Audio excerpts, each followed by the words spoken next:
Canon updated their apologies for not shipping products page. We plan to ship the Canon EOS R5 Mark II in the order that it was received. But if you've placed a new order, it might take more than 6 months for delivery.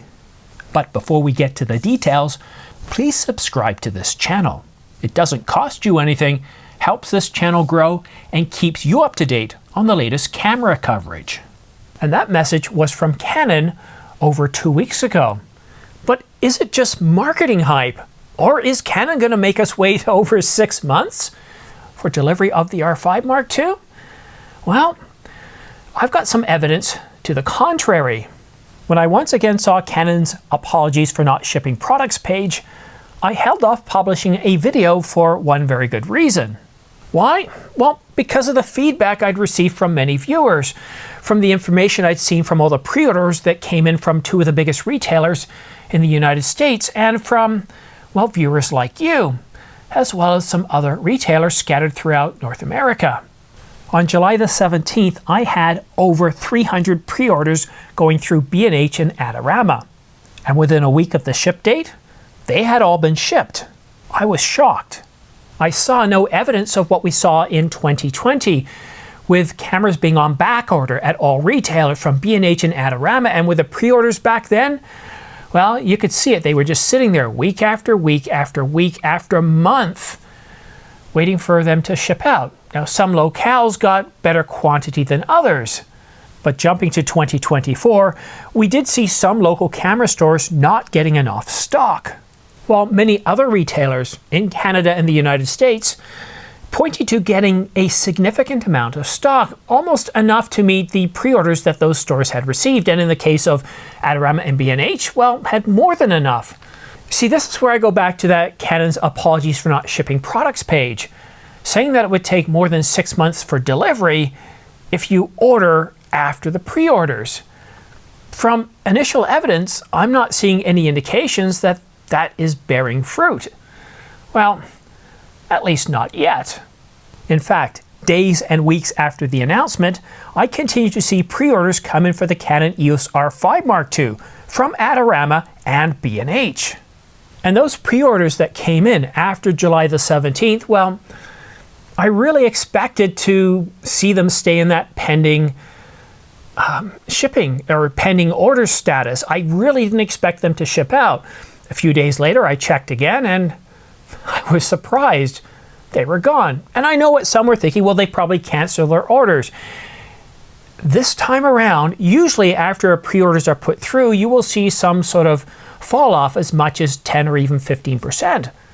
But this time around, while I'm sure some people did cancel, they were replaced with other people that created new orders. I didn't see a huge amount of cancellations this time, and I was really surprised by that.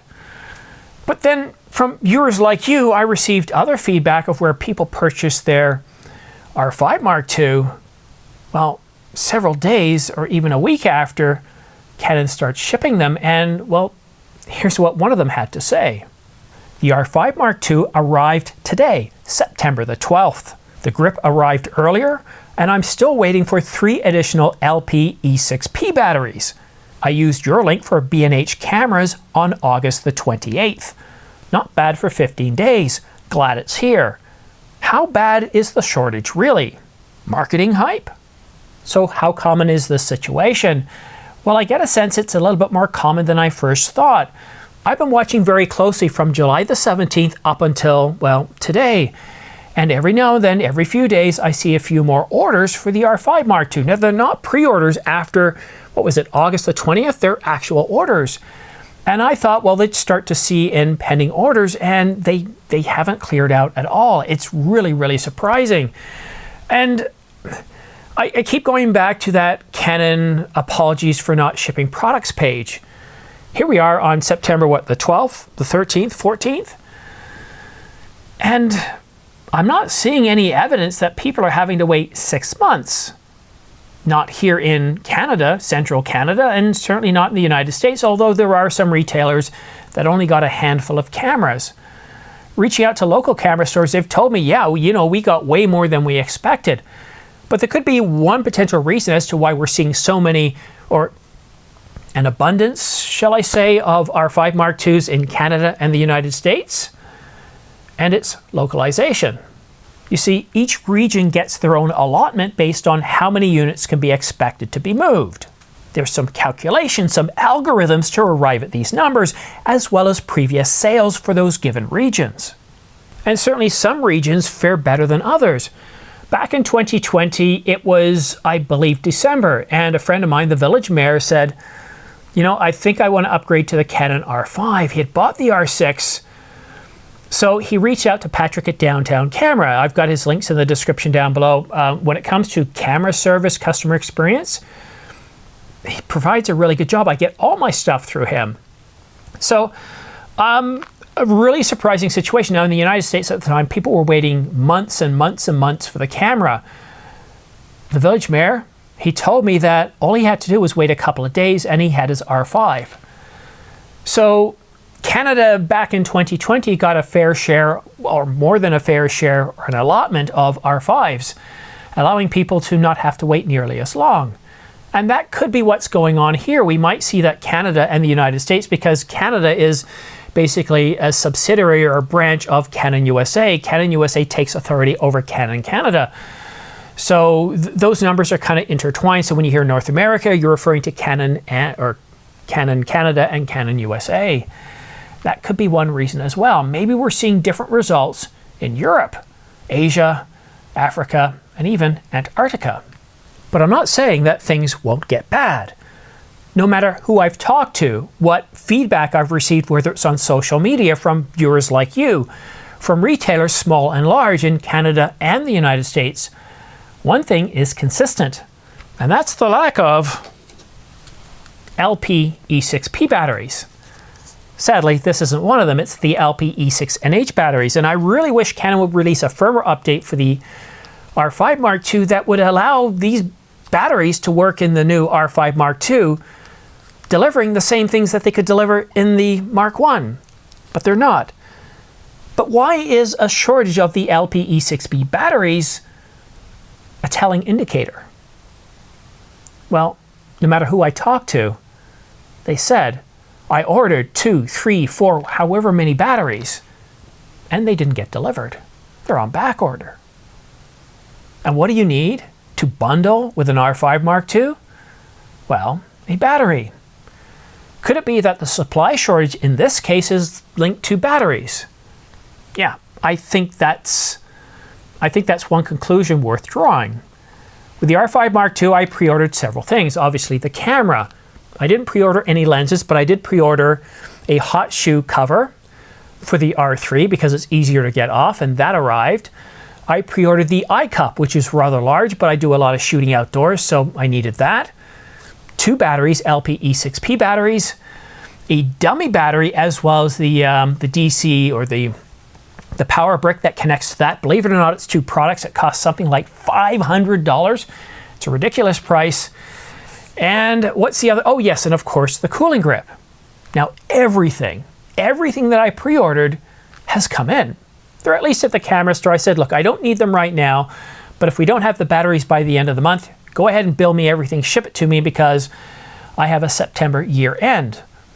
Those batteries are in short supply. And if my assumption is correct here, if my intuition is correct, Canon is not going to ship out those batteries anytime soon. They would rather ship out the camera with a single battery and get a larger sale.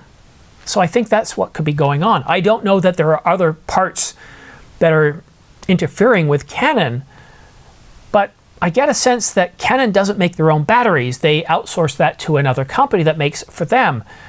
And if they're also making batteries for Nikon, Sony, and others, well, that could be the part that's holding everything up. I know it's frustrating. My friend Dwayne was out shooting in the Outback, and he said at the end of his video talking about the R5 Mark II and the fall off in noise once you start shooting at 12,800 in low light situations, he said one of the most annoying things about the R5 Mark II is working with a single battery. Even if you bought the battery grip, they didn't send you any extra batteries, so you're working, most of us are working off a single battery. And as I talked about in a previous video, despite having multiple LPE6NH batteries, they don't give us the capabilities we need, even if we put 2 of them in a battery grip. And that's a problem. Not being able to shoot 4K fine? Well, what's the point? That's one of the reasons to shoot with the R5 Mark II. There's many video modes that are not available to us when shooting with the R5 Mark II. And when it comes to stills, there's many capabilities. And that's frustrating because with the R5 Mark I, the LPE6NH battery allows 4K fine, 8K video, 8K raw. You see what's going on here? I get a sense that the limitations of using LPE6NH batteries is self-imposed, and that Canon in a firmware update could allow us to make better use out of these batteries, at least up until they make batteries, LPE6P batteries, available to the rest of us. So Canon, I know you're watching. If you can't get the batteries out to us and you want to ship out cameras, we get that, but for heaven's sake, please issue a firmware update that fixes a lot of the other issues the minor issues that we're experiencing, but give better support for these LPE6NH batteries. Those of us that have the Mark I, we know what they're capable of, and they should be capable of the same things in the Mark II. However, if you find that the R5 Mark II at $42.99 is still a bit too much, then you want to take a look at this sale. The R5 Mark I is back on sale at its lowest price ever of $28.99. That's $1,400 off the price of the Mark II. And the real question you've got to be asking yourself, that's got to be nagging at you if you haven't pre-ordered the R5 Mark II, or even if you have pre-ordered it, is the R5 Mark II worth an extra $1,400 over the Mark I? And I get it, the autofocus system is terrific. Pre-capture shooting for wildlife is amazing. But there's many other scenarios, from portraits to landscapes, where those newer capabilities aren't as important. You can save yourself $1,400 by getting the Mark I. But not just the Mark I. The Nikon Z8 is also on sale at $300 off, $36.96. And that's a $600 savings over the R5 Mark II. And when it comes to the Nikon Z8, it's much closer to the R5 Mark II in terms of capabilities, such as its shooting rate, stacked sensor, 8K 60, and it even has Apple ProRes in some of its resolutions. So I understand the frustrations, and if you pick the Nikon Z8 or the R5 Mark I, guess what? Batteries are bountiful. In fact, you can probably find somebody who bought the R5 Mark II recently and purchase a bunch of the batteries on the cheap. Anyhow, that's my rant for Sunday, September the 15th, I think is the date. I don't have my glasses on, so I think today's the 14th. And for those of you that have pre-ordered using my links down below, or you're interested in picking up the R5 Mark II, the R5 Mark I or the Nikon Z8, along with a half dozen other sales in the description down below, thank you so much. I get anywhere from 2 to 8% back as a discount, or more of a commission, a fee.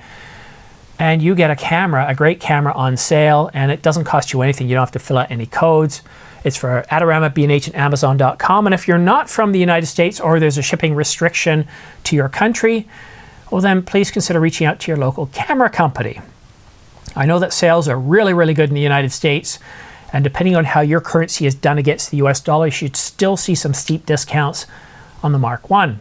And if you're in Canada, you know what, it doesn't hurt. Give a call to Patrick at Downtown Camera, mention my name, and ask him if he can sharpen his pencil a little bit more, and don't be surprised if he does. Anyhow, that's it for now. Thank you so much for watching to the end of the video. Have yourself a great day, a great weekend, and we'll see you again soon.